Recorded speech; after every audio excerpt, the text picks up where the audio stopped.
Nouveau journal sur Éduc TV, merci d'être avec nous. Les titres.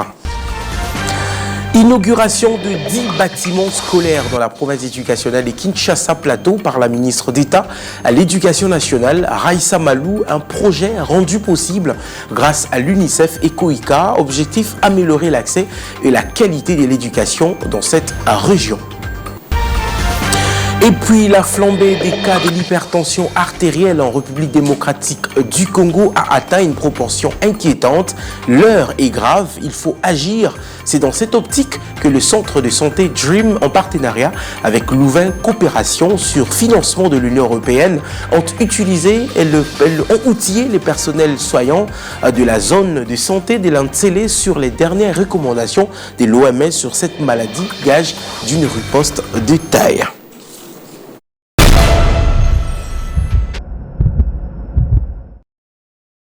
Allez, bienvenue à tous. Si vous venez de nous rejoindre, la ministre d'État de l'Éducation nationale et une nouvelle citoyenneté a inauguré ce mardi 10 nouveaux bâtiments scolaires dans la province éducationnelle de Kinshasa Plateau. Les écoles primaires Ndomba 2 et Delina ont bénéficié de cette réalisation du gouvernement en partenariat avec l'UNICEF et COICA, un projet qui entend améliorer l'accès et la qualité de l'enseignement, motif de satisfaction pour la ministre d'État Raissa Malou. On l'écoute. Ces écoles sont construites grâce au financement de la COICA, Agence coréenne de la coopération internationale, en collaboration avec le Fonds des Nations Unies pour l'enfance, UNICEF, en République démocratique du Congo. Le but est d'offrir un environnement d'apprentissage optimal des milliers d'élèves dans le cadre du programme Amélioration de l'accès et de la qualité de l'enseignement primaire à Kinshasa, lancé le 11 avril 2023 pour une durée de 3 ans, a dit la ministre d'État, ministre de l'Éducation nationale et nouvelle citoyenneté. Elle a également souligné que ces projets entraient dans la droite vision du chef de l'État dans le secteur éducatif. Cet investissement marque un tournant décisif dans nos efforts collectifs pour offrir à chaque enfant de la République démocratique du Congo un environnement d'apprentissage digne et inspirant. Ces nouvelles infrastructures ne sont pas seulement des bâtiments, elles symbolisent notre engagement inébranlable à faire de l'éducation une priorité nationale. Lors de sa prise de parole, l'ambassadeur Jong Hong-gen de la Corée en RDC a fixé la place qu'occupe l'éducation en vue de changer positivement le monde. Pour le diplomate coréen, il est crucial que le gouvernement, les communautés locales, les familles et les partenaires du secteur privé mutualisent leurs forces pour faire de l'éducation une priorité absolue à tous les niveaux. L'éducation est l'arme la plus puissante que l'on puisse utiliser pour changer le monde. C'est exactement le cas de la République du Corée. Il y a quelques décennies, la Corée du Sud était une nation pauvre.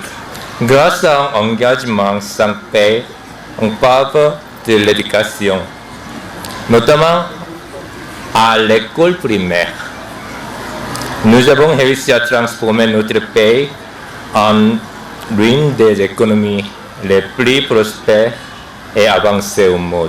Pour sa part, la représentante adjointe de l'UNICEF en RDC a salué la réalisation de ces ouvrages, fruits de la collaboration du gouvernement de la RDC, COICA et l'UNICEF. En partenariat avec le gouvernement de la RDC et l'Agence coréenne de coopération internationale COICA, ce programme vise à garantir à tous les enfants congolais une éducation de qualité en leur offrant les outils et le soutien nécessaires pour leur apprentissage et en renforçant les capacités des enseignants. Ces établissements scolaires nouvellement construits accueillent désormais un total de 11 404 élèves, dont 5 772 filles. Il s'agit de 10 écoles disposant de 60 salles de classe modernes et spacieuses, équipées pour favoriser l'apprentissage. Du bureau administratif, 80 portes, latrines, séparées pour filles et garçons, dont certaines sont adaptées aux personnes à mobilité réduite. 2 salles polyvalentes destinées aux activités parascolaires et aux réunions et autres formations. Le coût du financement de ce projet est de près de 7,2 millions de dollars américains. Ce dernier vise à contribuer à l'amélioration des acquis scolaires des enfants et assurer un enseignement primaire équitable et de qualité dans 108 écoles primaires de sous-division éducationnelle de Nsele 1 et Nsele 2. Qui va aller en sciences? Qui va aller en sciences? À peine 2 semaines après la reprise des cours, l'intersyndicale des syndicats de l'éducation nationale dénonce un blocage de la mise en œuvre des engagements du Bibois par le ministre d'État du Budget Aimé Boji. Cette organisation syndicale exige le paiement de l'ajout de 50 000 francs congolais au salaire des enseignants et la généralisation du régime contributif à tous les enseignants au profit de la MESP mutuelle agréée en déant 48 heures, faute de quoi le ministre d'État Aimé Boji sera responsable de perturbation du calendrier scolaire. Écoutons Godefroy Matondo, président et porte-parole de l'intersyndicale des syndicats de l'éducation nationale. Message de l'intersyndicale des syndicats des enseignants du ministère de l'Éducation nationale et Nouvelle Citoyenneté. À l'attention de son Excellence, Monsieur le ministre d'État, ministre du Budget, l'intersyndicale des syndicats des enseignants de l'éducation nationale et Nouvelle Citoyenneté a l'avantage d'approcher votre autorité pour vous rappeler les engagements pris à Bibois en août 2024 dont vous êtes signataire et aujourd'hui objet de blocage. 1. Le non-paiement de l'ajout de 50 000 francs congolais à tous les enseignants. 2. La non-généralisation du régime contributif à tous les enseignants au profit de la MESP. Au vu de ce qui précède, et pour raison de paix sociale, l'intersyndicale accorde à votre Excellence 48 heures pour l'application des accords 6 mentionnés. Faute de quoi, l'intersyndicale vous tiendrait pour responsable de toutes les perturbations du calendrier scolaire 2024 et 2025. À cet effet, tous les enseignants sont invités à une grande assemblée générale de décision. C'est samedi 18 janvier 2025 à 10h à l'ITC limité 6 12e rue limité résidentiel. Fait à Kinshasa le 14 janvier 2025 pour l'intersyndicale. Matondo Nzuzi Godefroy, président et porte-parole. Si tu parles, tu meurs. Si tu parles, tu meurs. Alors, parle et meurs. Allez, dans un autre registre, le gouverneur Daniel Bumba a accordé un moratoire de 10 jours aux associations des transports en commun afin de sensibiliser les leurs sur la mise en application de la nouvelle grille tarifaire. C'est ce qui ressort de la séance de travail tenue entre les autorités provinciales et les principaux acteurs du secteur des transports à Kinshasa. Pour le rapporteur de l'association des chauffeurs du Congo, ASECO en sigle, cette mesure vise à garantir une transition harmonieuse. On l'écoute. Oui, merci beaucoup pour la question. Aussitôt saisi de la situation, le gouverneur de la ville a réuni autour de lui les associations des chauffeurs et le gouverneur de la ville a donné des instructions strictes. Ça veut dire que le gouverneur de la ville tient à ce que la grille tarifaire soit respectée par tous. Et l'association des chauffeurs a demandé à ce que le gouverneur puisse tout mettre en œuvre pour que les embouteillages soient gérés et éventuellement aussi pour que les routes soient réhabilitées, parce que ce sont ces routes-là qui empêchent les chauffeurs de bien travailler et ce sont ces routes-là abîmées qui font que les chauffeurs saucissonnent les itinéraires. Donc voilà, donc nous demandons aux chauffeurs de la ville de Kinshasa de respecter la grille tarifaire telle que signée par le gouverneur de la ville et éventuellement les chauffeurs doivent s'attendre à ce que le gouverneur de la ville mette tous les moyens possibles pour que ces embouteillages soient endigués. L'ASECO a demandé au gouverneur de la ville, parce que c'est le rôle révolu à la SECO, la sensibilisation des chauffeurs aux différentes instructions de l'autorité. Donc la SECO est très bien structurée dans tous les parkings de la ville de Kinshasa. Nous avons dans chaque parking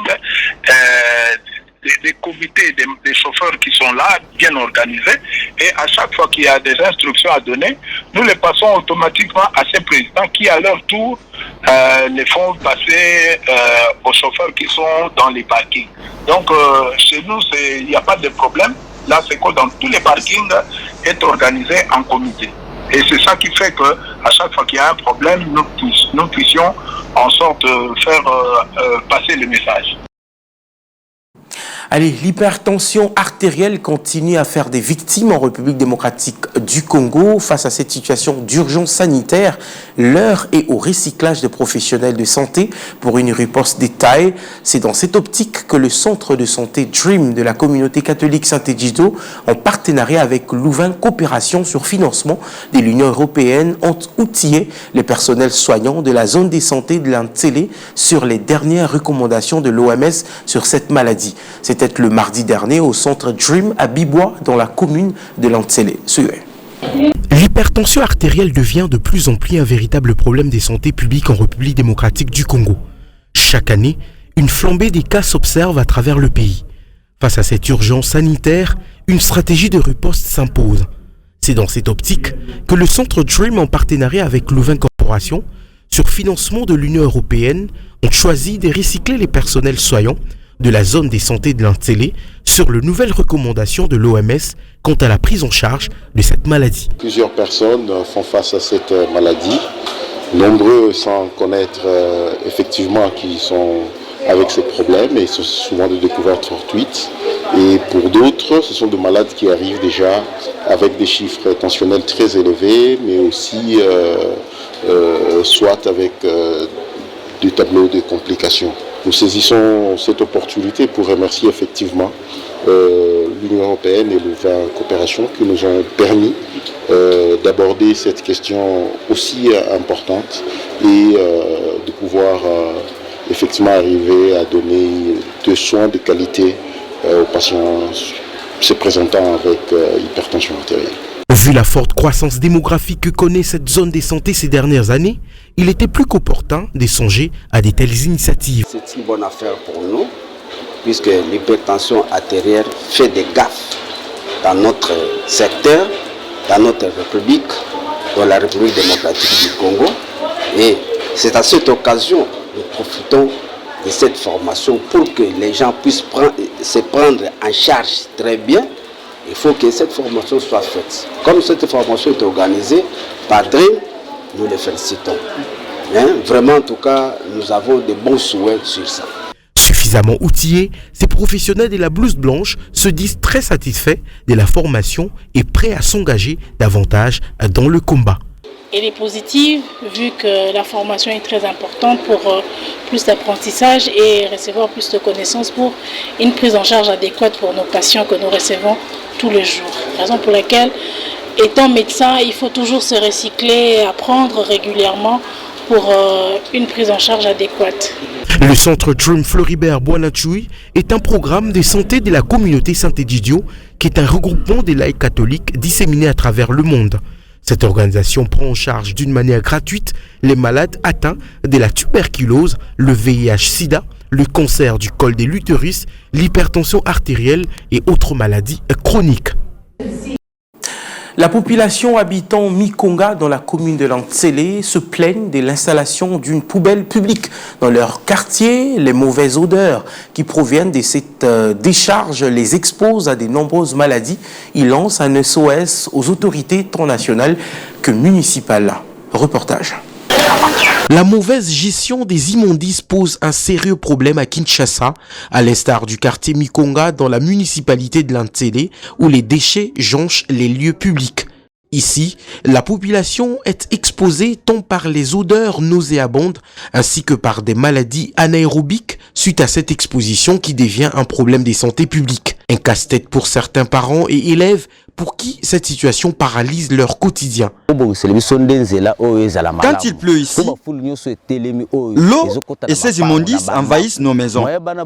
Nous n'arrivons pas à gérer cette situation. Que nos chefs trouvent un endroit approprié pour le jeu de ces immondices.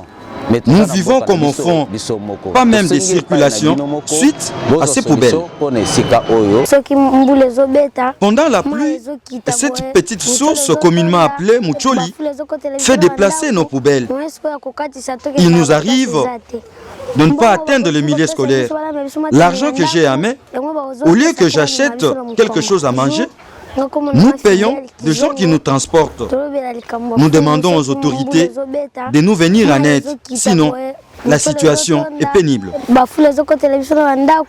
Par ailleurs, la population alerte les autorités provinciales pour prendre des mesures drastiques pour lutter contre l'insalubrité et améliorer tant soit peu l'environnement des Séquinois et Quinoises. Direction le Mai-Ndombe, où le gouverneur de cette province a lancé le projet agricole Elenge Longa Nzala à Inongo.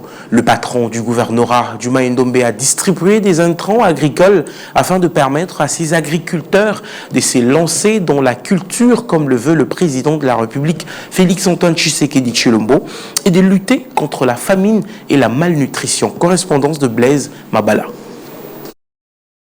Dans les jours à venir, la province du Mai-Ndombe ne connaîtra plus le problème de la famine grâce à la matérialisation du projet Elenge Longa Nzala lancé officiellement par le gouverneur de cette province, Lebon Kosokevani. Lors de cette cérémonie officielle, les premiers citoyens du Mai-Ndombe a remis les intrants agricoles dont les houes, les bêches, coupe-coupe, les semences améliorées et tant d'autres à un échantillon de 8 grandes structures œuvrant dans le secteur de l'agriculture, mais spécialement à l'Institut agricole du Kalata, village agricole pilote à bénéficier un tracteur comme a promis le ministre d'État à l'agriculture lors de son passage aux installations du dit établissement scolaire. Pour le gouverneur Lebon Kosokevani, le chef de l'État a donné les tons en ce qui concerne l'agriculture et au niveau national, il y a le ministre d'État, ministre de l'Agriculture qui est en train de matérialiser cette vision du chef de l'État. Et aujourd'hui, nous en province, je suis là en train de distribuer les intrants agricoles reçus du gouvernement central et que nous avons dû payer les transports pour que cela nous parvienne ici en province. Symboliquement, nous avons lancé aussi cette distribution ici à Inongo aujourd'hui. Donc pour nous, cette année, c'est une année agricole et c'est dans tous les 8 territoires, en commençant par la ville qui est notre chef-lieu, Inongo. Bon, d'abord, c'est l'autosuffisance alimentaire en province. Et le surplus, comme toujours, nous allons l'amener à Kinshasa. Mais d'abord que la population du Mai-Ndombe puisse manger à sa faim. Ici, il est précisé que cette distribution s'étendra à travers tous les 8 territoires de la province du Mai-Ndombe afin de permettre aux autres agriculteurs de faire exécuter leurs. Allez, prenons une page noire dans ce journal avant de nous quitter. C'est avec une immense tristesse que la famille Ekila annonce le décès de monsieur Henri Ekila, surnommé affectueusement Papillon, mort survenu le jeudi 9 janvier 2025 à l'âge de 68 ans. La famille Ekila annonce que la veillée mortuaire se tiendra ce mercredi 15 janvier 2025 à partir des 18h juste à la salle Villa Nova située au 4630 avenue de la Science, au croisement des avenues de la Science et du Prince des Lièges, commune de la Gombe, dans une attitude de recueillement et de respect. La levée du corps aura lieu le jeudi 16 janvier 2025 à 9h juste à l'hôpital du Cinquantenaire avant de se rendre au cimetière de la Nouvelle Cité où un dernier hommage solennel sera rendu à cet homme qui a marqué son époque de son empreinte indélébile. Ce communiqué tient lieu de faire part que son âme repose en paix. Allez, fin de ces journaux. Grande était ma joie de vous tenir compagnie. Excellente suite de programme sur nos antennes. Paix et amour dans vos maisons. Au revoir.